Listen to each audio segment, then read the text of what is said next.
I was staring at her across the table, my heart pounding, not from love but from rage. She didn't know it yet, but tonight was the end of her little game. For months she thought she was playing me, draining my wallet, making me dance to her tune. But what she didn't know was that I'd been 10 steps ahead the whole time. The thing about gold diggers is they're predictable. They leave clues, tiny cracks in the perfect smile, little slips in their stories. I'd been collecting those cracks like pieces of a puzzle, and tonight I was about to snap the last piece into place. People think revenge is about anger. For me, it's about precision. And the moment she reached for that diamond bracelet was the moment I knew the trap had closed. It all started about 3 months ago. It was a Thursday, just another boring evening. I'd planned to go straight home after work, maybe order some takeout and binge a show. But then my friend Ryan called. "Mark, there's a party at this lounge downtown. You've been hiding in your apartment for months. Come on, man, live a little." I told him I wasn't interested, but he wore me down. Fine, an hour, maybe two. The lounge was upscale, dim lights, smooth jazz, expensive cocktails. I grabbed a drink and took a seat in the corner, happy to stay out of the spotlight. That's when she walked in. Red dress, black heels, the kind of confidence that turns heads without even trying. She scanned the room and then she saw me. She walked straight over. "Mind if I sit here?" "Go ahead," I said, pretending to be casual. We talked. At first it was harmless, jobs, hobbies, favorite restaurants. But she had a way of slipping luxury into every sentence. Vacations in Europe, dinners at five-star spots, my favorite designer store. Her job, always vague, something about consulting. We started seeing each other more. A coffee here, a lunch there, always by chance. Except I knew those coincidences were anything but. When we started dating officially, her patterns became clearer. She loved expensive places, steakhouses, rooftop bars, designer boutiques. She never offered to pay, never even pretended to. The more I spent, the more affectionate she became. One night she casually mentioned the Bahamas. "It's my dream vacation," she said, smiling like she could already taste the champagne. "Maybe someday with the right person." That was my first real red flag. But instead of walking away, I decided to play along. I wanted to see just how far she'd go. Over the next month she pushed harder. A new handbag she'd been dying to have. Tickets to a sold-out concert. Weekend getaways. I paid every time, smiling like it was no big deal, but I was keeping score. Then came the breaking point. She invited me to a dinner at a five-star hotel. "It's a special night," she said. When I arrived, she was already there with two people I'd never met. She introduced them as friends. But it didn't feel like dinner. It felt like an audition, her showing off what she'd hooked. The bill came, $600. No one moved, they all looked at me. I paid, I smiled. But inside I made my decision. I wasn't going to walk away quietly. I was going to make sure she learned a lesson. Over the next 2 weeks I laid the groundwork. I told her about a big investment I was waiting on. I hinted at a promotion at work. Her eyes lit up. She started talking about our future. Of course, her version of the future was all vacations and shopping sprees. Finally, I set the trap. One Friday night, I picked her up in a rented sports car just to make the bait irresistible. I drove her to an upscale jewelry store. Inside, I smiled and said, "Pick whatever you like. You deserve it." She took her time, trying on everything: bracelets, necklaces, rings. Eventually, she chose a diamond bracelet worth several $1,000s. She looked at me like she'd already won. The clerk brought it to the counter. I pulled out my card and then I stopped. I looked her dead in the eye and said, "Actually, I've changed my mind." Her smile faltered. I stepped closer. "You really thought this was about love, didn't you?" She froze. "I've been watching you since the first night we met. Every move, every fake smile. Every time you let me pay without hesitation. You didn't want me. You wanted my wallet, and now—" I smiled coldly. "Now you get nothing." I turned and walked out, leaving her standing there in silence. That was the last time I saw her. I thought it was over. I thought I'd won, but I was wrong. Because 2 weeks later, she showed up again.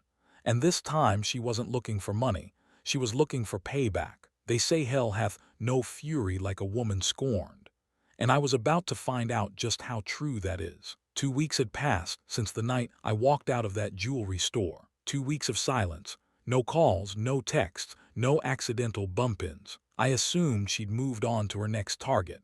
I figured I was just a closed chapter in her little book of conquests. I was wrong. It was a Thursday evening.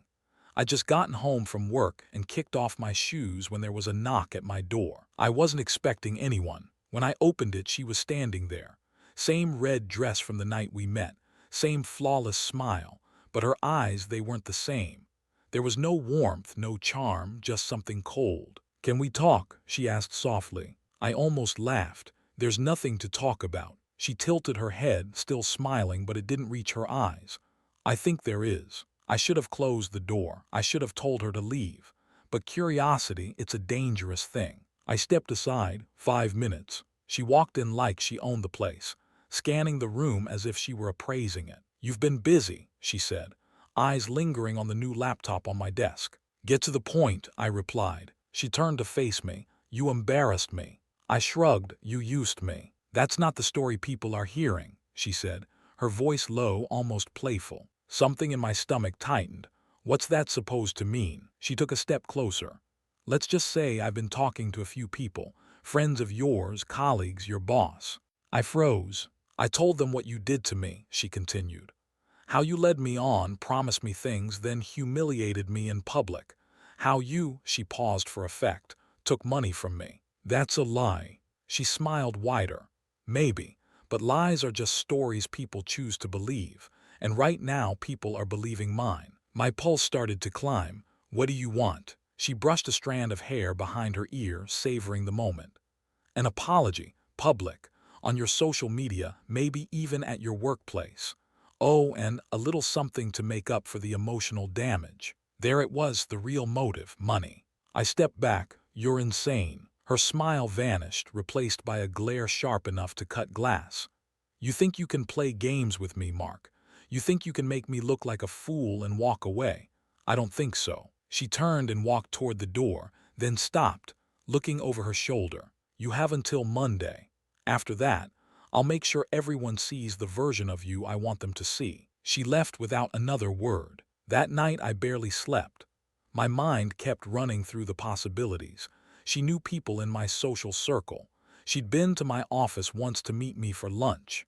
If she started spreading rumors, it wouldn't just damage my reputation, it could cost me my job. By Friday, I decided to confront her head-on. I called her, no answer, texted her, no reply. She was in control now and she wanted me to feel it. Saturday morning, I went for a run to clear my head. Halfway through, my phone buzzed. A notification. It was a post on social media, from her. A photo of me, taken at that fancy hotel dinner weeks ago. The caption: "Never trust a man who hides his true intentions. Some monsters wear nice suits." No name tags, but anyone who knew me could recognize my face. Comments started piling in. Some sympathetic to her, others demanding she spill the full story. She was baiting me. By Sunday, there were more posts. Screenshots of our text conversations, taken out of context to make me look like I was chasing her, promising her expensive gifts. The comments turned ugly. My phone wouldn't stop buzzing. I deleted my apps, but the damage was already spreading. Monday came, no word from her. At lunch, my boss called me into his office. He closed the door. "Mark, is there something I should know about?" I tried to explain, but the more I talked, the more it sounded like I was making excuses. He told me to handle my personal matters before they started affecting work. By the time I got home, I was boiling with anger. I called her again. This time she answered. Her voice was calm, almost cheerful. "Have you decided?" "You've made your point," I said through gritted teeth. "What do you want to make this stop?" She laughed lightly. "Oh, Mark, it's not about money anymore, it's about balance. You humiliated me. Now I get to humiliate you, but there might be a way out." "Which is?" She lowered her voice. "Dinner, tomorrow night. No games, no traps. You listen to what I have to say, you give me what I want, and this all goes away." I didn't trust her for a second.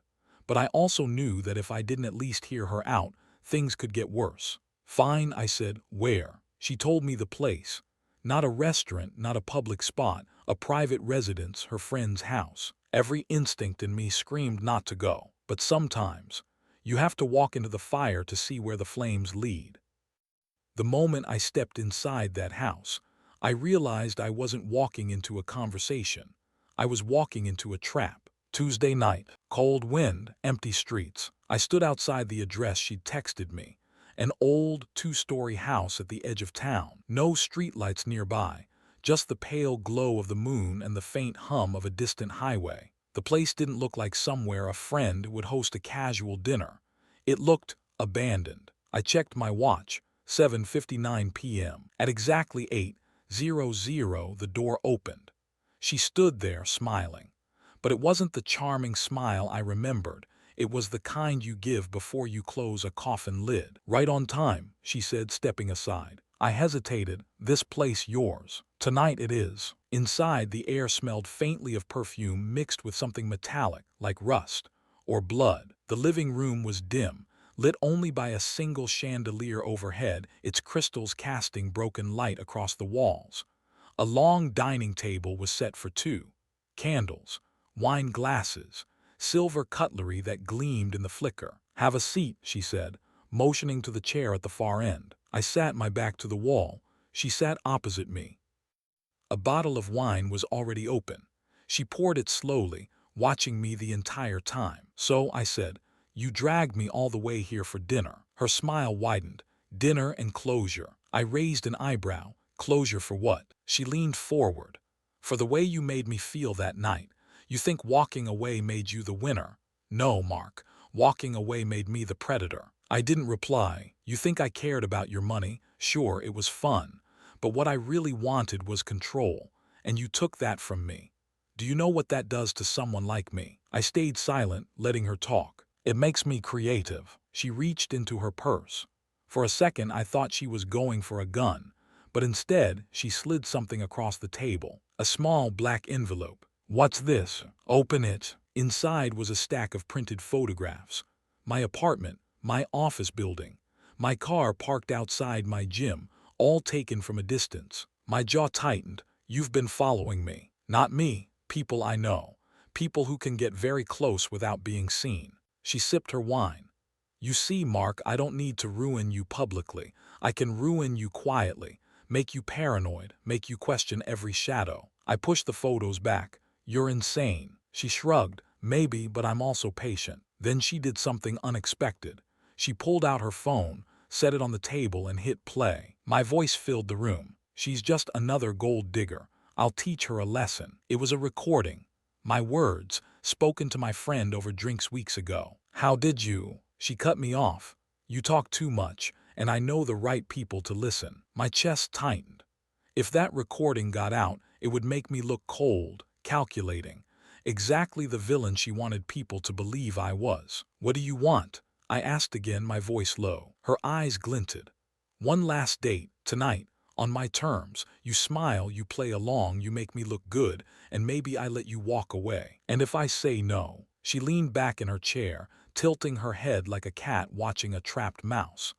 "Then this recording, along with a few interesting photos, goes to your boss, and your mother, and maybe even the police." I stared at her, my mind running in circles. Finally I said, "Fine, your terms, but after tonight we're done." She smiled. "Good, now eat." The dinner was just a formality. She barely touched her plate, spending most of the time talking about herself, her plans, her new friends, the business she was starting. All of it felt like a performance staged for someone unseen. Halfway through, I noticed a faint red light in the corner of the room. A camera. I realized then this wasn't just dinner. She was recording the whole thing. The smiles, the fake laughter, the way I was forced to sit there looking like her willing date. She was building her narrative. When the plates were cleared, she stood and walked toward the kitchen. I used the moment to take out my phone under the table, snapping a quick photo of the red light and sending it to my own email. Evidence. She came back with dessert, 2 slices of cake. "Eat," she said. I didn't touch mine. "You're no fun," she teased, sitting back down. "But that's okay. Fun isn't really what I came for tonight." "What did you come for?" I asked. She leaned forward, her voice dropping to a whisper. To see the look on your face when you realize you're not the one in control anymore. Before I could respond, there was a knock at the door. She smiled, almost giddy, right on time. She walked over and opened it. Two men stepped inside. Tall, broad, dressed in black. They didn't look like friends. "Mark," she said sweetly, "meet the rest of our dinner party." When the taller one locked the door behind him, I knew I wasn't leaving this house the same way I came in. The door clicked shut, the metallic sound echoing in the dimly lit room. The taller man turned the deadbolt with a slow, deliberate twist, like he wanted me to hear it. The shorter one stayed by the door, his arms crossed, eyes fixed on me. Both of them wore black leather gloves. She turned toward me, her tone casual, almost playful. "Mark, I should have told you earlier. Tonight's not just about dinner.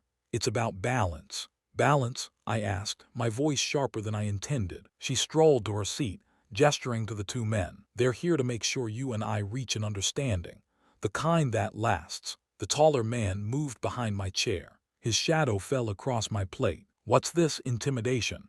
I said, forcing my tone steady. She smiled. "No, intimidation is when someone wants to scare you. This," she motioned between us, "is accountability." The man behind me placed a heavy hand on my shoulder. Not a squeeze, not a shove, just enough pressure to let me know the option of leaving had expired. I took a slow breath, scanning the room. One exit blocked, two large men, both too close, a table between me and her, and somewhere in the corner, that damn red camera light still blinking. She reached into her purse and pulled out a folded piece of paper. "Do you know what this is?" she asked, sliding it toward me. I didn't touch it. "It's a statement," she said, "written by you, admitting that you misled me, humiliated me, and promised financial support which you then withdrew out of spite." I almost laughed. "I'm not signing that." Her smile didn't fade. "You will." The taller man's grip on my shoulder tightened, just slightly, but enough to send a pulse of pain down my arm. I kept my voice even. "And if I do?" She leaned in, her tone almost affectionate. "Then the recording of you calling me a gold digger goes public, along with some other pieces of content. And in case you think that's just a bluff." She tapped her phone and a video played. It was me, sitting in my car outside my apartment, talking on the phone. A voiceover, hers, cut in. "This is the man who uses women for sport." It was clearly edited, twisted, but convincing enough for anyone who wanted a scandal. "How did you?" She cut me off. "Mark, you're smart enough to know that the truth matters less than the story people believe. And right now, I hold that story in my hands." The shorter man by the door stepped forward, placing a pen on the table in front of me. My heart pounded, but my mind stayed cold. If I signed that paper, it wouldn't just be about losing money. It would mean admitting to something I didn't do, giving her the power to use it forever. I looked at her, forcing a smirk. "If you wanted to ruin me, you could have done it already. So why the theatrics?" Her eyes narrowed. "Because I don't just want you ruined, I want you obedient." For the first time that night, I saw something behind her bravado, a flicker of obsession. This wasn't just revenge anymore. This was control for the sake of control. The taller man leaned closer, his breath hot against my ear.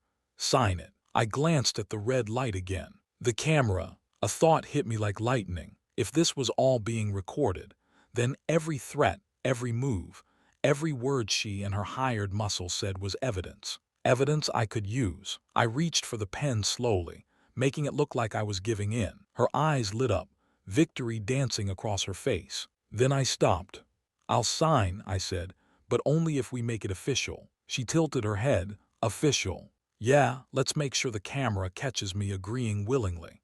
That way, no one can say you forced me." She exchanged a glance with the shorter man. Then she nodded, smug again. "Fine, look at the camera and say it." I turned toward the blinking red light, keeping my expression calm. "My name is Mark," I said clearly, "and I am here under threat, with two men preventing me from leaving.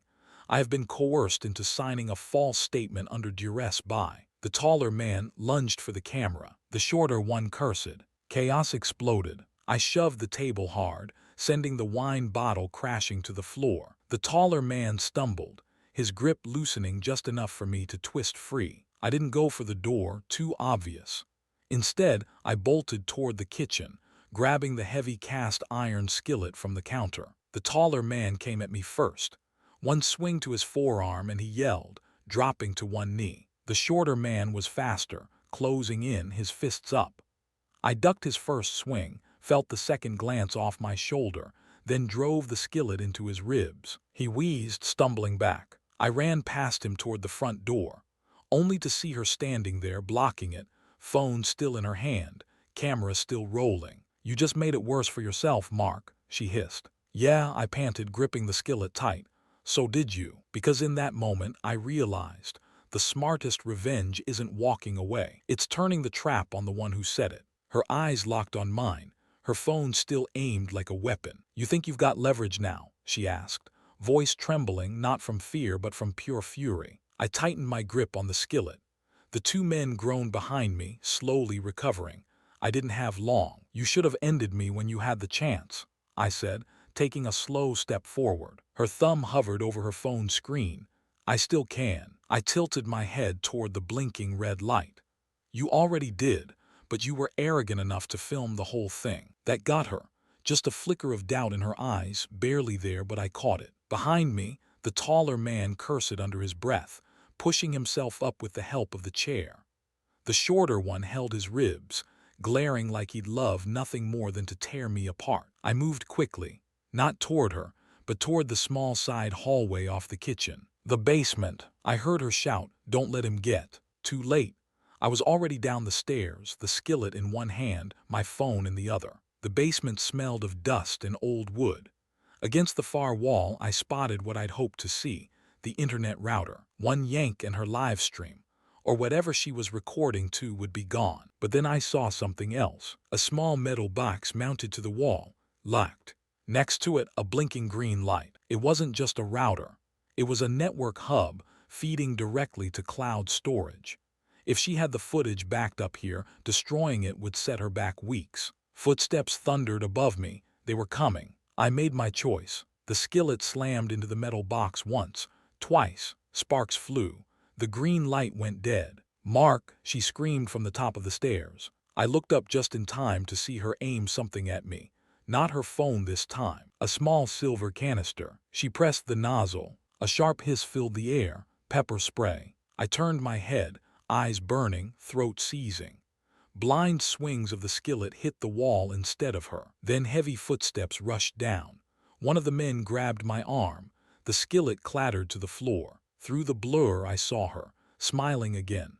"You think breaking a box changes anything? I've got backups on backups." I forced my breathing steady, even through the burn in my eyes. "Good. Then you won't mind when the cops see them." Her smile faltered. "You forget," I said. "I didn't just talk to that camera. I made sure it caught your face, your threats, your hired muscle, all tied neatly to this address." She froze. The men looked at her. For a moment, the power shifted. She knew I wasn't bluffing. If even one copy of that video ended up with the police, she'd be explaining a lot more than a revenge plot. "You're not calling anyone," she said finally. "No," I agreed, "not yet." And that's when I told her the real twist. "I've been recording too." Her eyes went wide. From my pocket I pulled my phone, its voice recorder still running. Every threat, every admission, it was all there.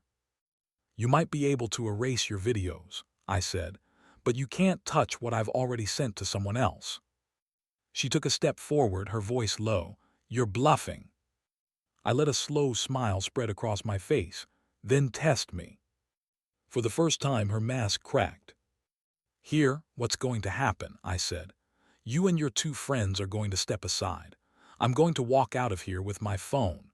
If you follow me, call me, or try to play another game, that recording goes public.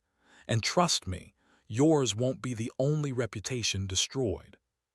She glanced between the two men. They didn't move. She wasn't used to them hesitating.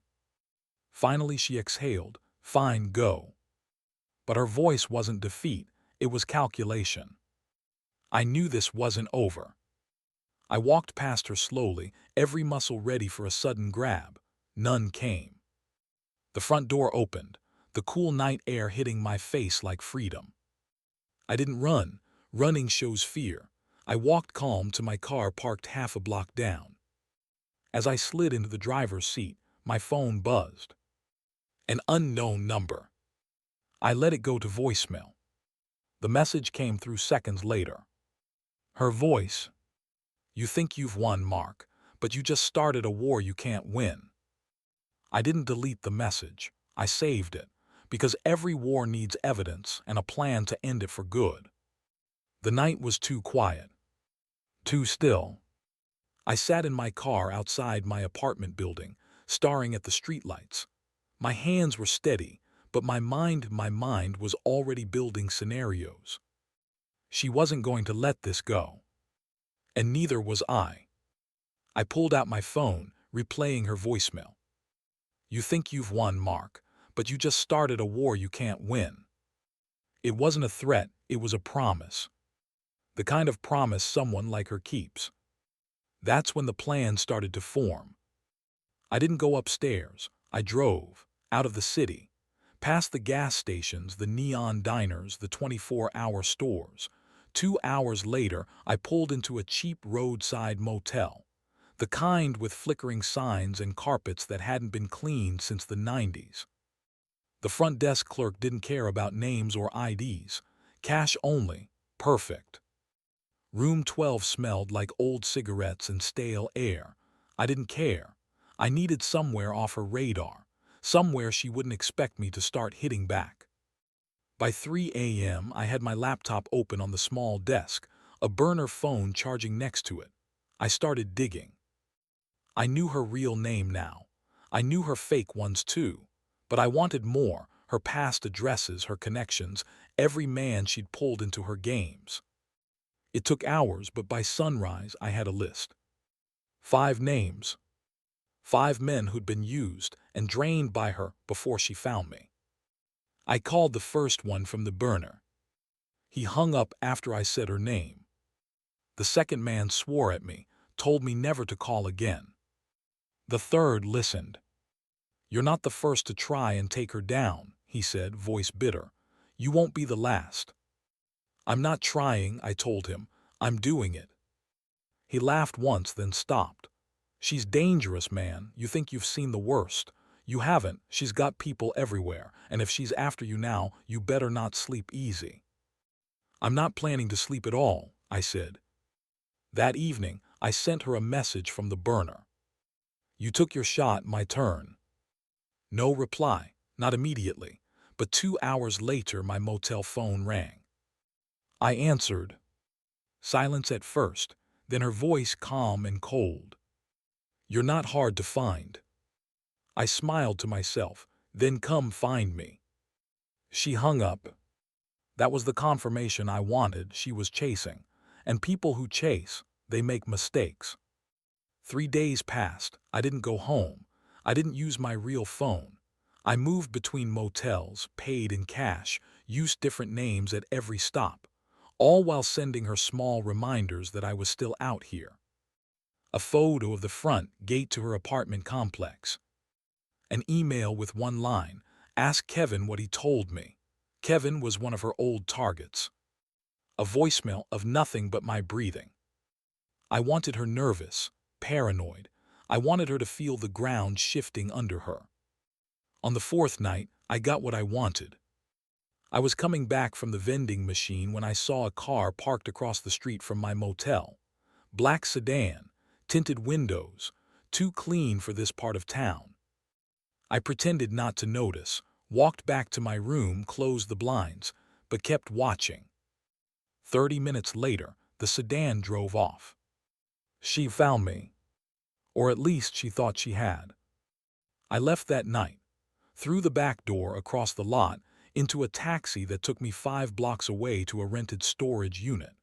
Inside the unit was everything I'd been collecting, printouts, screenshots, audio files, and the piece de resistance, a flash drive with the unedited recording from that night in her kitchen. She might think she was close to me, but really she was circling an empty shell. At 2 a.m., I made my next move. A single email, sent from an untraceable address. Subject, your turn to panic. Attachment, A still frame from the kitchen video. Her holding the spray canister, me in the background, the two men on the floor. No message body. Just the image. I knew how she'd react. First denial, then damage control. She'd try to figure out where I'd sent it from, whether I had more, who I'd shared it with. She'd burn time, energy, and trust. And in war, that's how you win. Not with one killing blow, but by bleeding the enemy out slowly.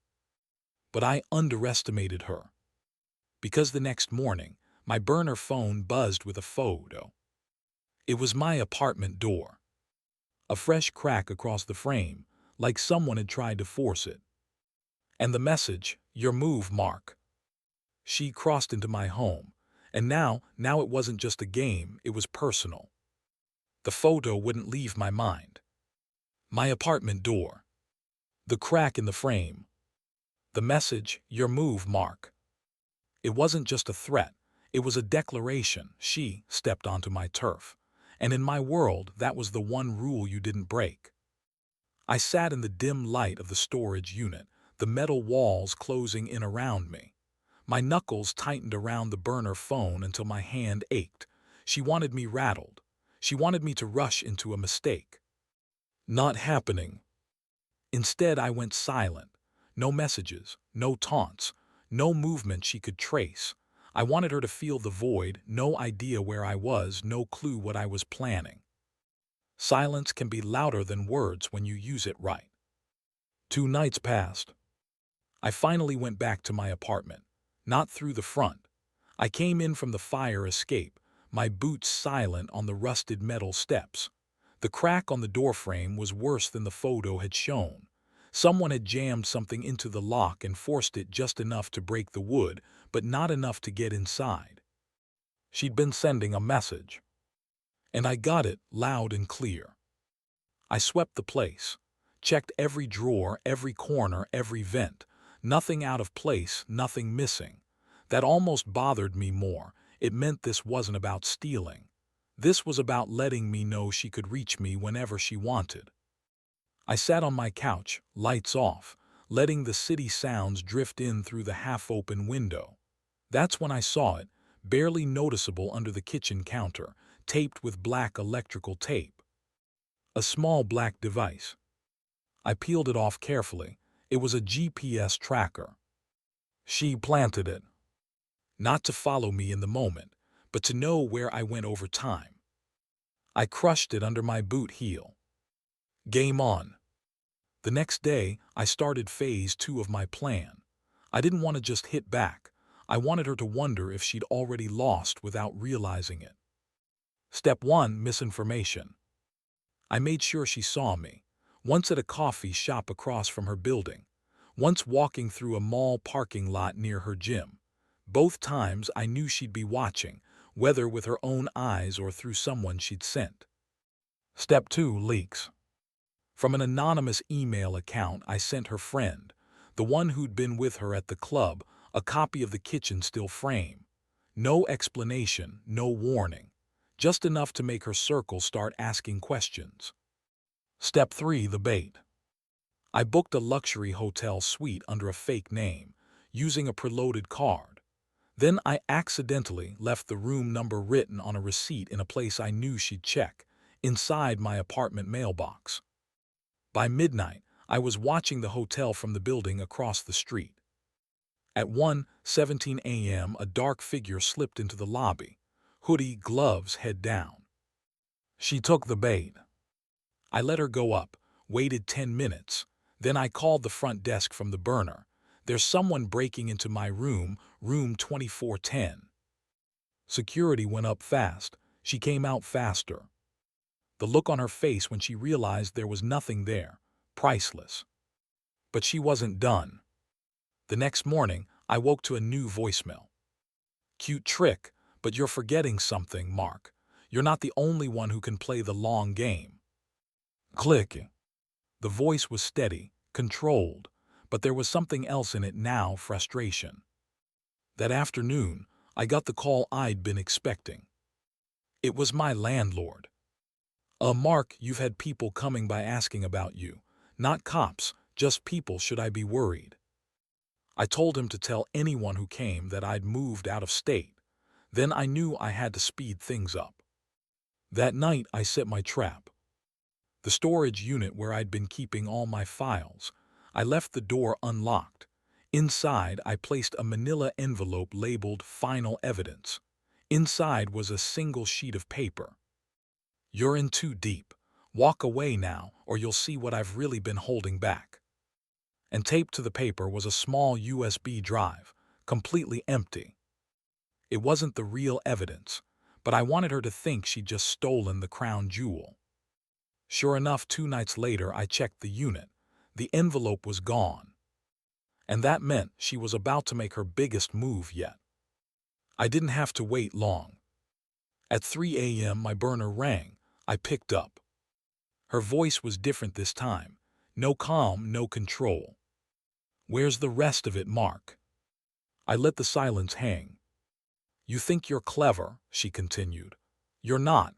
You're just another man who thought he could beat me, but you can't, because I've been doing this longer than you've been paying attention." I smiled in the dark. Then maybe it's time someone finally paid attention. Click. The next morning, the first name on my list turned up in the news. Badly beaten, barely alive. She was sending me a message through someone else. I woke up to the sound of my phone buzzing nonstop. Not the burner, my real phone. The screen was lit up with missed calls, texts, and a news notification that made my stomach knot. Local business owner attacked, critical condition. The photo below the headline wasn't just some random guy. It was Evan. Evan wasn't a friend exactly, but he'd been in my circle. A quiet man who ran a pawn shop I'd used more than once to move things without questions. He wasn't flashy, didn't owe money, didn't pick fights, which meant his only mistake was knowing me. I drove to the hospital, not directly, not in my own car. Switched vehicles twice, used side streets. I didn't want her knowing I'd gone. When I finally stepped into the ICU waiting area, the smell of antiseptic and quiet panic hit me. A nurse at the desk looked up. "Family only," she said. "I'm his brother," I lied, voice steady. She glanced at the chart, then at me, and finally nodded toward a curtained-off bed in the far corner. Evan didn't look like himself. Tubes, wires, half his face swollen and purple. His breathing was shallow, machine-assisted. I pulled a chair close and kept my voice low. "Evan, who did this?" His eyelids twitched. It took a few seconds before one barely lifted. His lips moved, but the sound was almost nothing. "Woman." Pause, a shaky breath. "Told me, tell you." I leaned in. "Tell me what?" He coughed, wincing in pain. "Not done." And then his eyes shut again, drifting into unconsciousness. "Not done." She used him to send a message, a warning that the people around me were now fair game. For a moment I sat there, staring at the floor. My mind ran through every name, every connection she could exploit. Some I could protect, others not without exposing myself. That's when the thought hit me. This wasn't just revenge anymore. This was escalation. She wasn't trying to outsmart me now. She was trying to burn me down piece by piece. By the time I left the hospital, I had a plan. If she wanted to send messages, I'd send one back. Not through words, through actions. I knew where she'd be that night. A bar on the east side, the Copper Nail.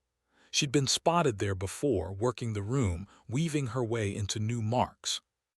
I parked 2 blocks away and walked in through the side entrance. The place smelled like stale beer and desperation. Music thumped from old speakers, a half-drunk crowd leaning against the bar or hunched over tables. She was there. Black dress, red lipstick, same calculated smile. She was leaning into a man in a suit, laughing at something he'd said. Her hand was on his wrist, the universal signal of control.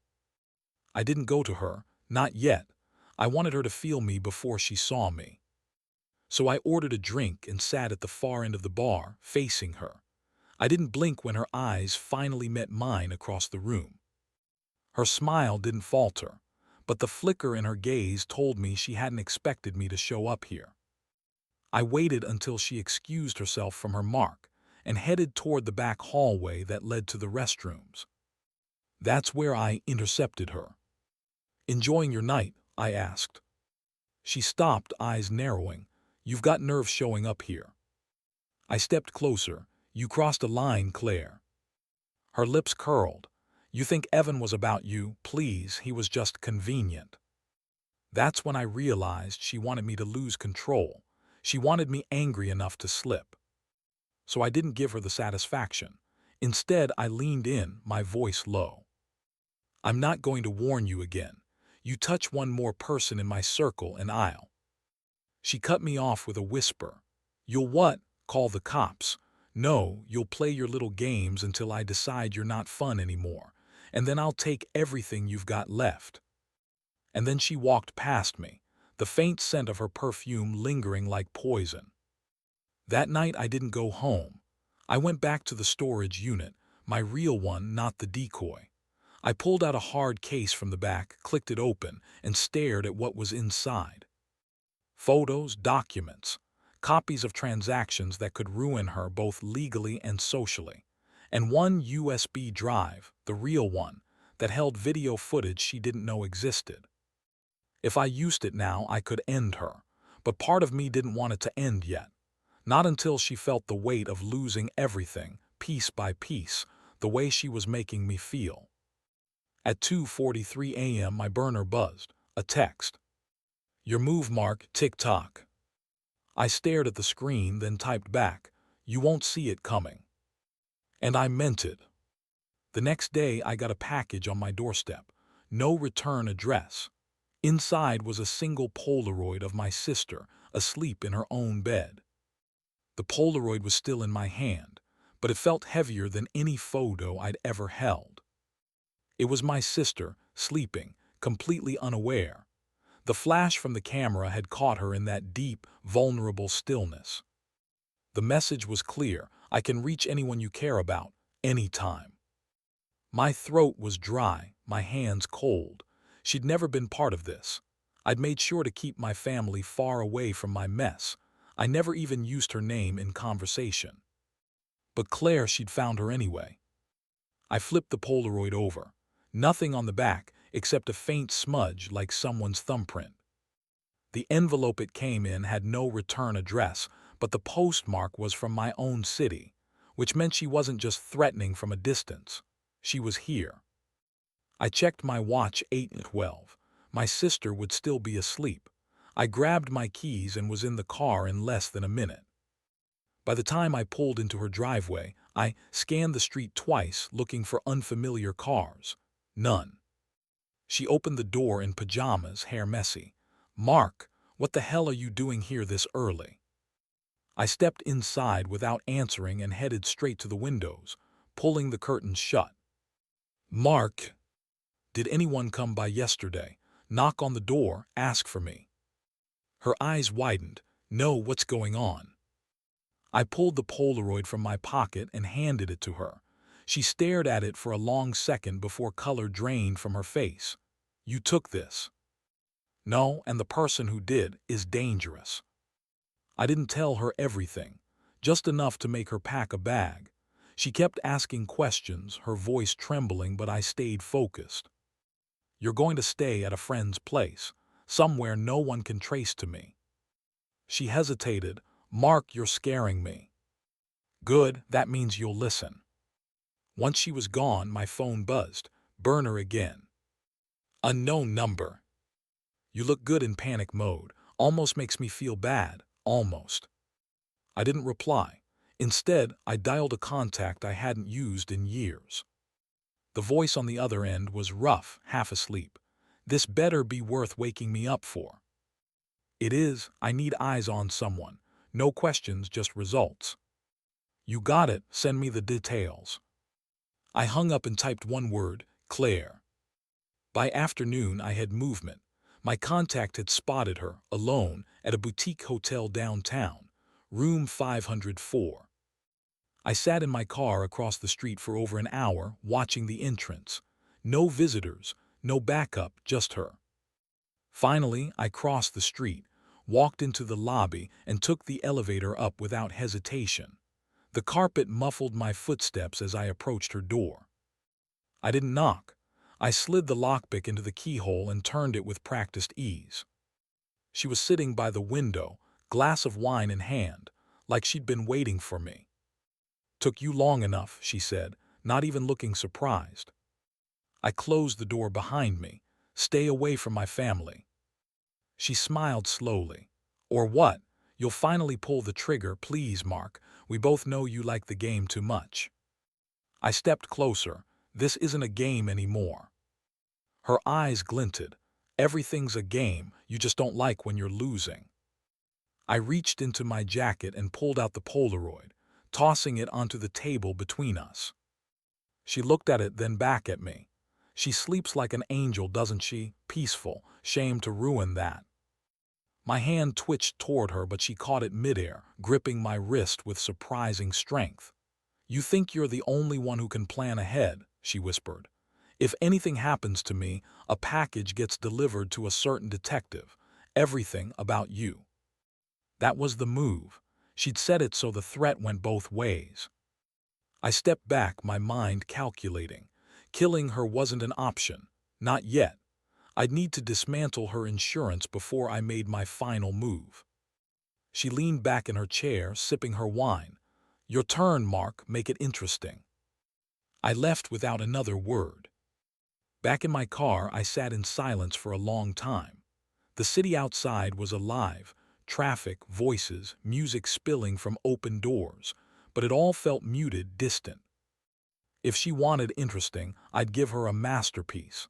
But it would take precision, patience, and a little help from people who didn't ask for explanations. I took out my phone and sent a single text to my contact. "Change of plan, I need leverage, the kind she can't insure." That night, another envelope arrived under my door. No postmark this time. Inside was a USB drive. The note said, "Watch this alone." I plugged it into my laptop. The footage was grainy night vision. My sister's bedroom again. But this time she wasn't asleep. She was awake, sitting up, looking toward the camera, like she knew someone was there. And then she smiled. My sister wasn't a victim. She was working with Claire. The grainy footage kept looping, taunting me. My sister, my own sister, sitting up in bed, looking straight at the hidden camera, smiling.